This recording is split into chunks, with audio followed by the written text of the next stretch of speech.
that light, the sun, look at it. So this morning I'm getting ready to head out of town for a while. Out of town. Well, I technically don't live in a town, so head out of country, head off land. I have a little work trip that I have to go do, and heading out to South Dakota.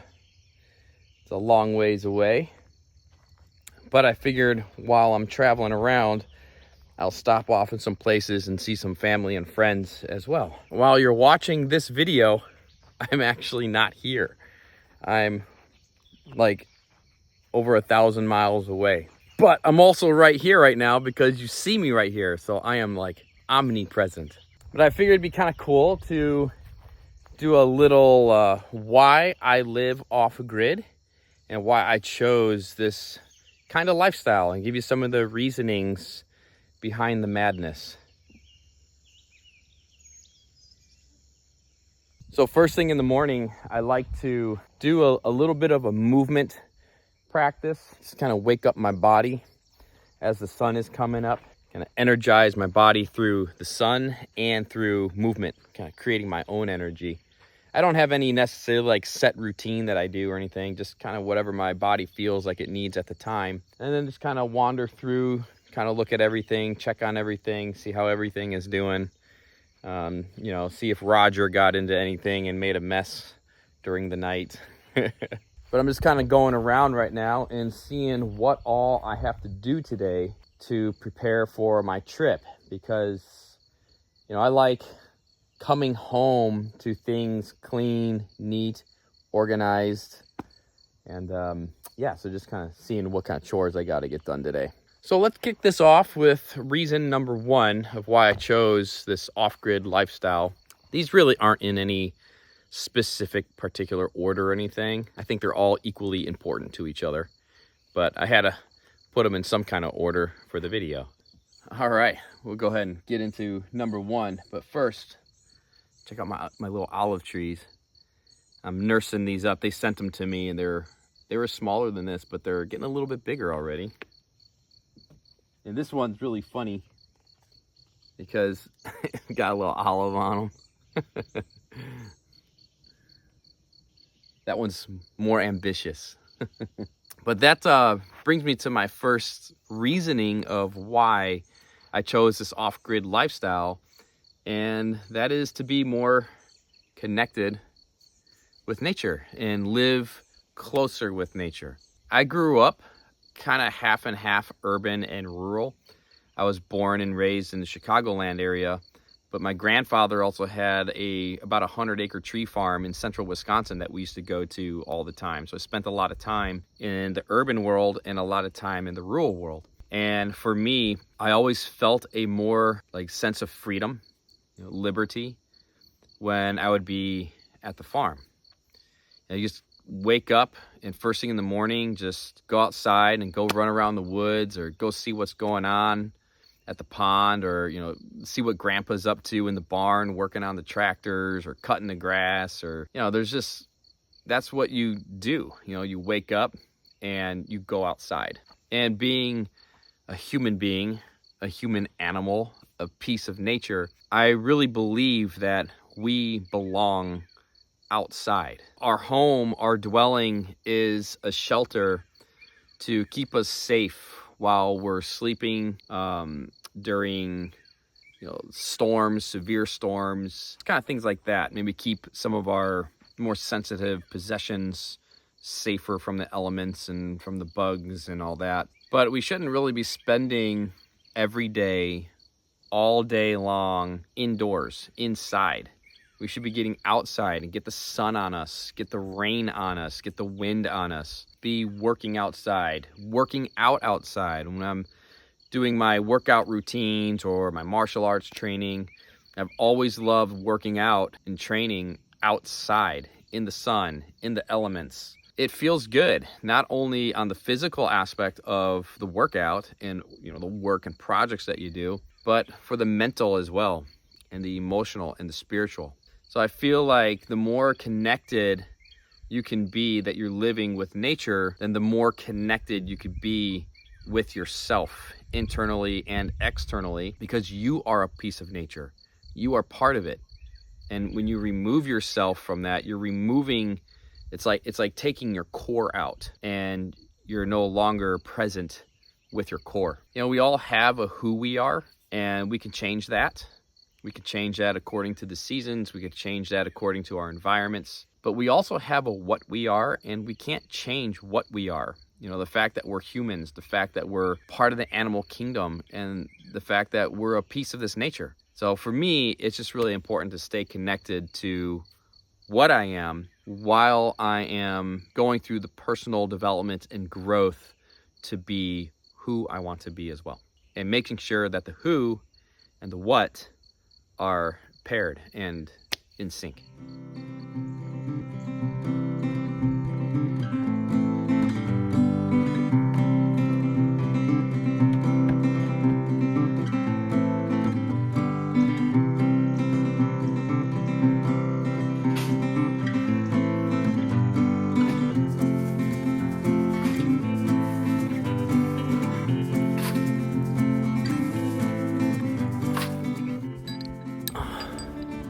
So here's the fun part about making videos for YouTube, is when your equipment breaks, it gets worn out and then stuff breaks and then you have to replace it.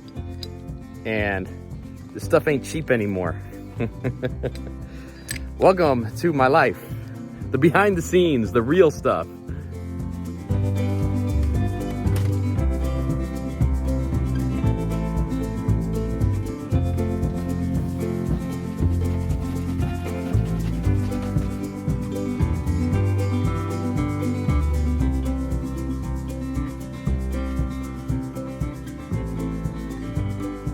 So before I leave, I like putting a layer of carbon on top of my compost. That way it just snuffs out any smells from any of the nitrogen source that's been in there, and just gives a nice little layer of protection so it can keep cooking and all that stuff. So kind of another reason why I chose this lifestyle is that you got to think ahead on stuff like this. It's a secondary reason why I've been drawing some poles and getting them ready for other projects, even though that's not an immediate project that I'm going to be tackling when I get back. But the poles need to be done. They need to be stripped. They need to dry out. And I knew I was going to be going out of town. So I knew I wanted to cover the compost with a carbon source.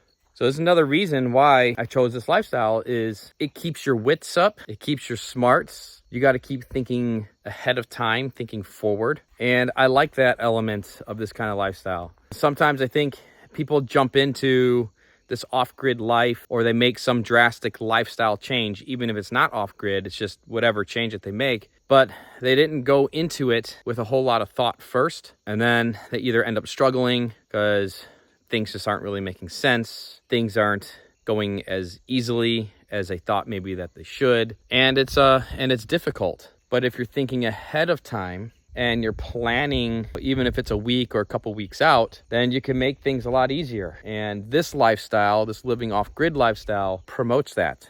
It promotes preparation, thinking ahead, thinking about not just today, but what's coming tomorrow and next week.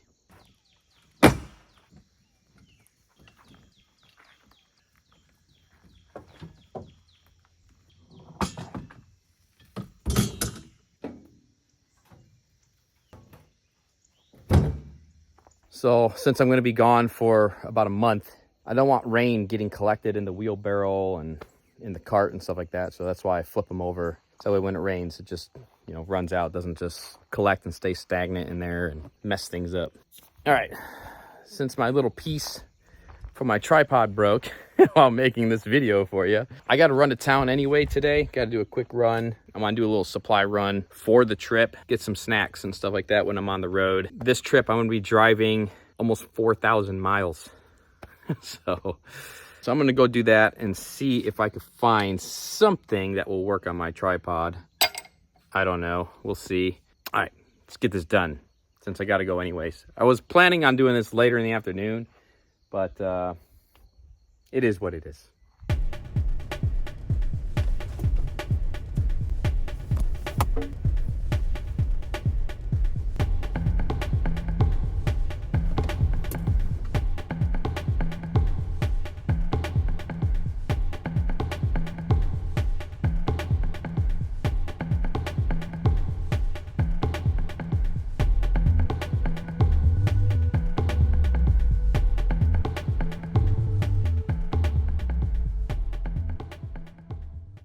All right, I'm back. No luck though on finding the piece for my tripod, so that's okay. I'll just jerry rig the rest of this video. That's one of the challenging parts of living in a rural place like this. When you do need a little piece of technology to make these YouTube videos, sometimes it could be challenging to get that. And usually that's something that you'd have to order online. But I don't have time to do that.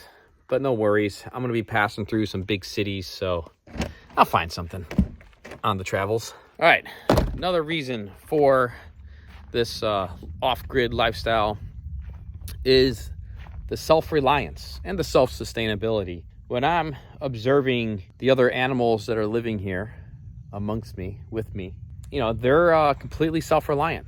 They're not relying on anything other than nature to take care of themselves. I like the idea of the challenge in self-reliance, relying on my own ability to capture the sun, to turn it into my power, to rely on capturing the rainwater, to water my garden and to shower and to wash my clothes, and relying on being able to garden and grow my own food, and also relying on my own hands and my own skills and creativity and ingenuity to convert structures, to build things, you know, just being completely reliant on my own body and mind.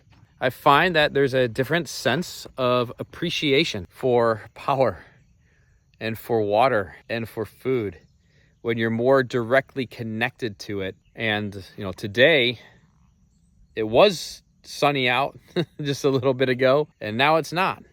Even though they're still pulling in some power, but I have to be a little bit more conscious on my power consumption today. So just having that closer connection with it really makes you appreciate it a lot more than just, you know, power running to your house and you flip a switch and it's just always there, right? Plus, when towns are out of power, I'm likely to still have power, but I also have the backup systems in place that when I am out of power, it's not a big deal.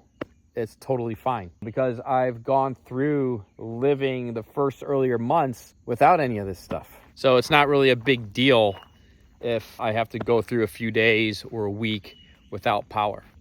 Water is the most important thing. All right, when I get back from this trip, the main project is going to be the front deck, the front porch, and then starting on the wraparound porch. And then I want to get the back end of the fencing done for the orchard, and then start on the training arena. Those are the next big projects as soon as I get back from this trip, which brings me into the next point of why I chose this lifestyle, which is the freedom to create and be expressive.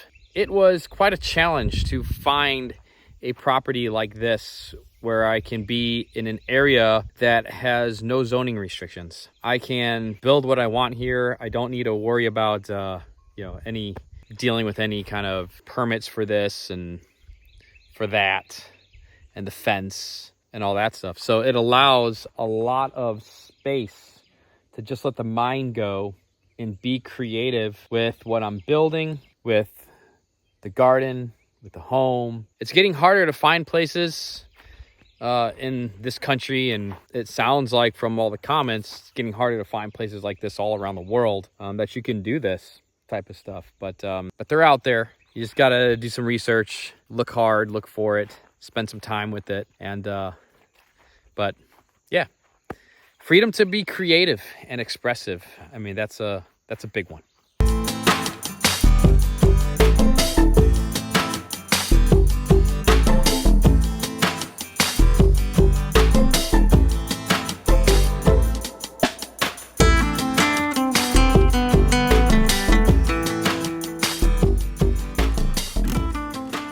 So the slower pace of living, the more mindful living with more intention is another reason for this lifestyle for me. Not to say that you can't live with intention and more mindfully on grid or what, but for me, I wanted to gain this experience of living with the intention every single day off grid, again, kind of relating back to being very attentive about and mindful about my power consumption, my water consumption, gardening, how I'm living in accordance with the seasons, the day-to-day weather.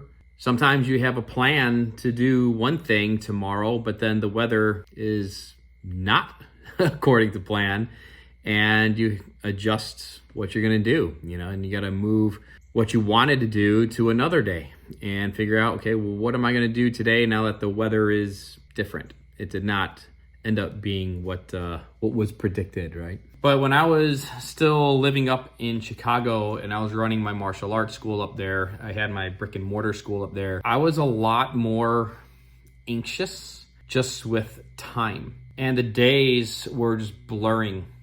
And it's like, what happened to the time? Where did the day go? The weeks, the month, the quarters, the years. And it seemed like life was just going by so fast. The last 6 months, 7 months that I've been living here and intentionally slowing the pace of my life, living more mindfully, living each day with more intention. The days don't feel like they're just aimlessly flying by anymore. They feel like they're enough time. I'm getting a lot of things done every day, even if it's just working on a project a little bit, just drawing a couple polls or just finishing up or making some progress on some plans.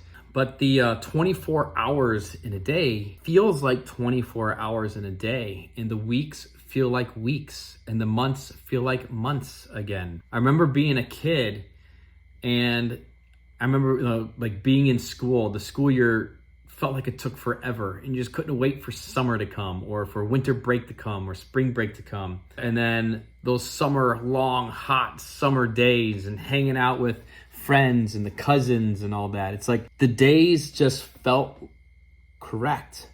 The time felt correct. And then as I was getting older, it's like, what happened to time? And we hear this a lot, especially the older that we get, that time, it feels like or seems like it's moving faster and faster. But by intentionally slowing down my pace of living and by putting more mindfulness and intention into my day-to-day living and being more connected to my land, time feels right again, just like when I was a kid. So I feel like if it feels like time is just flying by, in my perspective, that means it's a good moment to stop and really examine what's going on in your life, and are you living the life that you really truly want to live? Are you getting that total fulfillment and fullness of your time?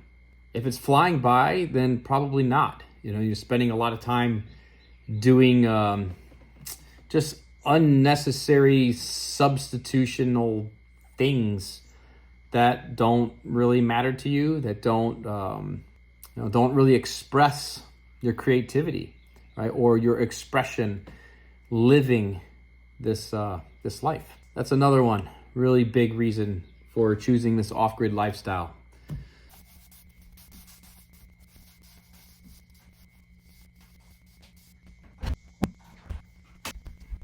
Living schedule free. That's another reason, big reason, that I chose this lifestyle.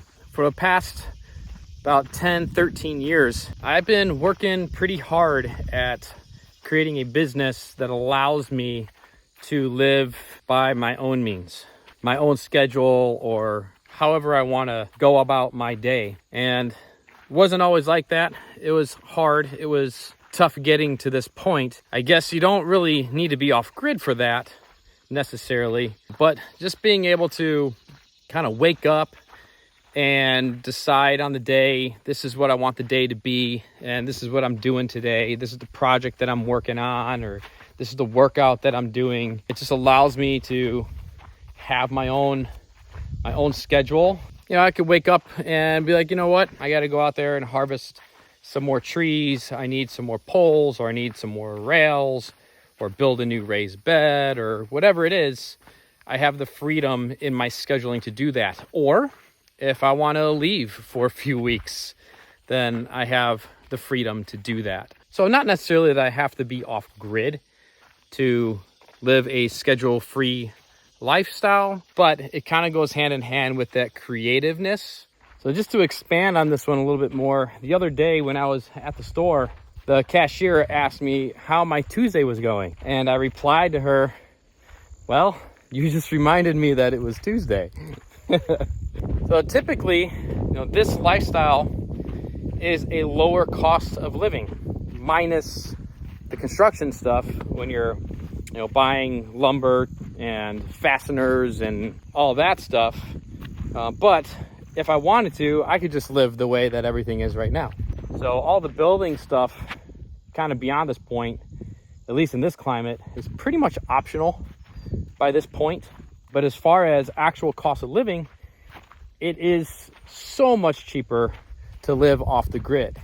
I don't have all these monthly bills and all these crazy expenses and stuff like that. So I could put that money away into savings, into other investments. I can invest it back into my business more, or I can put it into the projects and just making improvements in my home. I don't have a monthly water bill or a monthly electric bill or a monthly gas bill or things like that, which help to make it easier to live a more schedule-free life existence. The sun coming back out for a moment. See, this morning started off nice sunny morning, working out as the sun was rising. Then the clouds came in and it was a nice little break from the sun. Had some cloud coverage. Got these gnats everywhere. It's gnat time here in the deep south.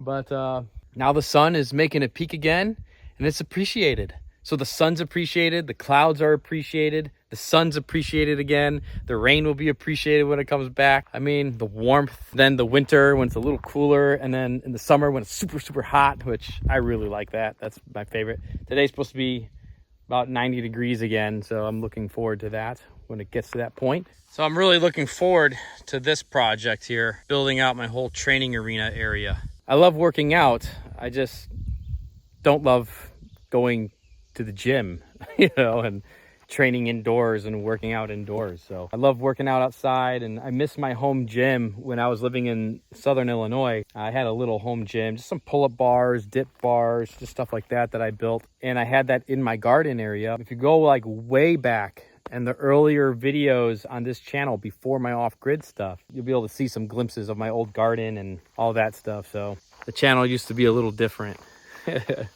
But again, that's another reason why coming and living off grid is just to inspire a more healthy lifestyle. I kind of touched on this a little bit. Kind of see now that all these reasons for choosing this lifestyle, one is not really above the other, right? They all kind of come together and form one big thing, right? One big flow. But I really want to inspire a healthier, way of living.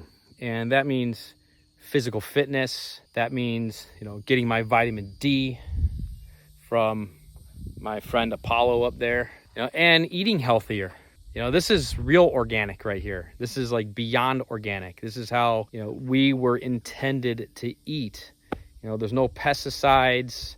There's no crap in the soil. They're all just foods.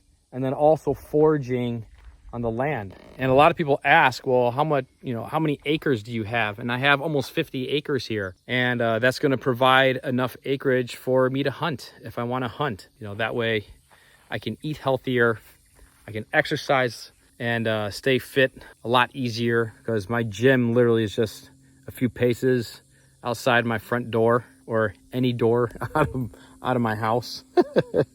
We got a lot of doors. And just, I think, being more connected with nature, there's just no healthier way to be mentally and emotionally. I like doing physical labor. That's part of the workout, every day or every week or what. Healthier lifestyle inspired by an outdoor lifestyle. But you don't really have to be living off grid for all these things. Living off grid, the other reason for it, and I'll kind of end it with this reason, all those previous reasons, you can accomplish all of them without being off grid, right? It's really just about, I think, adjusting your lifestyle to whatever intention that you want to live with, however you want to live your life. So the real main reason that kind of brings all of this together for me is the challenge of living off grid. Just the challenge of all of it. The challenge of having to be self-sufficient and self-reliant on my power. Oh my God, I love running my hand on the rosemary. It's one of my favorite smells is rosemary. Rosemary and lavender. They're my favorite smells. And then I got my little lavender over here. Oh man. I mean, I like doing it with the basil too, but just the rosemary and the lavender, I don't know. They smell awesome. But yeah, just the challenge of it, the challenge of power, water, building, food, having to really think your way through the day and think ahead of the week and even the month sometimes, even the season and the next season. And it's just, for me, the challenge is a lot of fun. And when I was living on grid, I lived on acreage before. When I was in Southern Illinois, I lived on acreage and I had a big garden. But by having power and water fed in from the grid, it wasn't the same kind of challenge. Just had a gnat fly in my mouth. It wasn't the same kind of challenge. And this is a challenge, but for me, it's a fun challenge. I don't know. I don't like life being too simple. I think it should be hard at times. I think some things should be simple, but some things should be a challenge. Oh, here we go. We got fresh blackberries, just wild. Oh my gosh. See, that tastes like, when I eat these blackberries, I guess this is another reason, a bonus reason.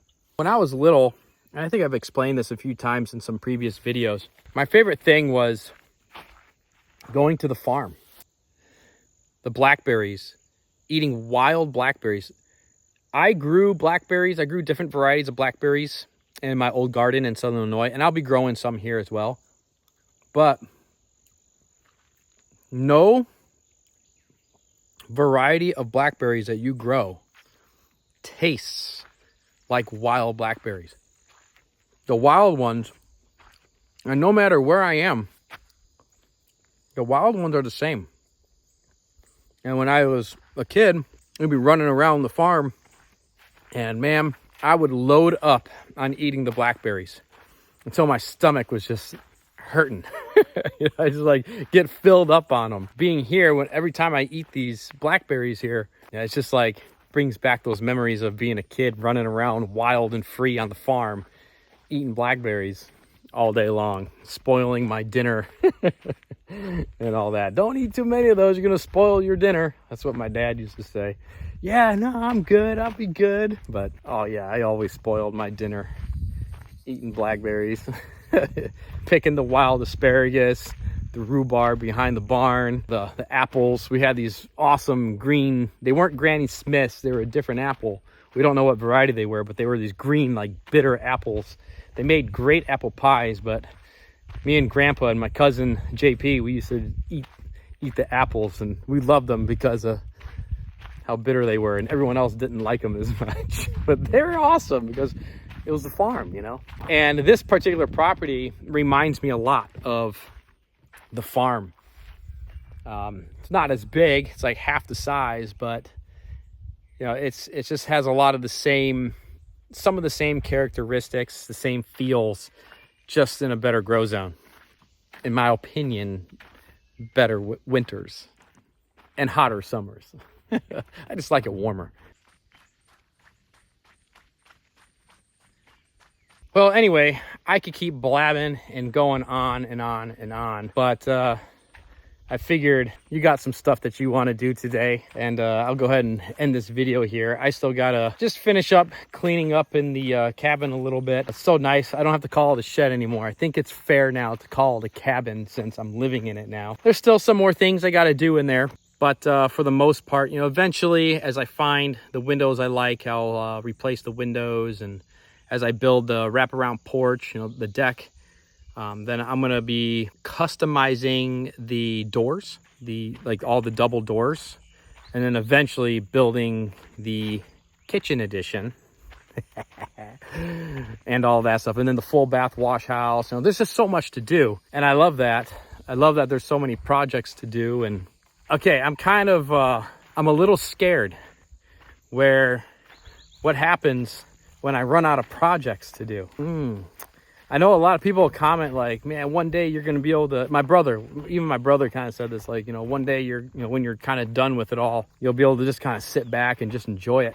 But I'm a process person. I'm not really like a final destination kind of person. I really enjoy the process. I love the process of creating. I'm not really big with the finished stuff. You know, it's like once it's done, well, now what? Then what do you do? I don't know. We'll have to find something else. I mean, I know this place will never be final, right? Like, I'm always going to find things to improve and adjust, and especially the garden. I used to, even in Southern Illinois, I used to rearrange the garden all the time. Just move all the beds around and move the arbors, and you know, I like building that stuff in ways that I can do that. I'm a process person. I like being in the process. So yeah, I just got a couple things I got to do. Finish up in there, cleaning up, get the car packed up. In the morning, jetting out super early. So thanks for hanging with me. Maybe what I'll do in my next video is if you're interested, maybe I'll give you some glimpses and show you some of the travels, some of the places that I'm going that are really cool. Yeah, I could show you some of the upcoming future stuff, some of my people that will be here with me in the hopefully soon future to come. But yeah, all right, I'm out of here. I got nothing else for this video. Thanks so much for watching. If you're new to the journey, join the journey. Hit the subscribe button. I don't say that a whole lot. I probably should say that more often if I want to grow the channel. I don't know. Help me out while I'm getting my protein in, eating these gnats right now. Help me out. Share the videos. Leave a cool comment. Hit the like button. That just helps the YouTube algorithm push the video out to more people. And maybe it'd be kind of cool. I'm not really like get 100,000 subscribers, but I don't know. It might be kind of cool if that happens. But I can't do that alone. It's really up to you guys and you know, your engagement and sharing and all that, right? What's that saying? Sharing is caring. Sharing is caring. Anyways, stay safe out there. Enjoy life. And I'll see you back here next time.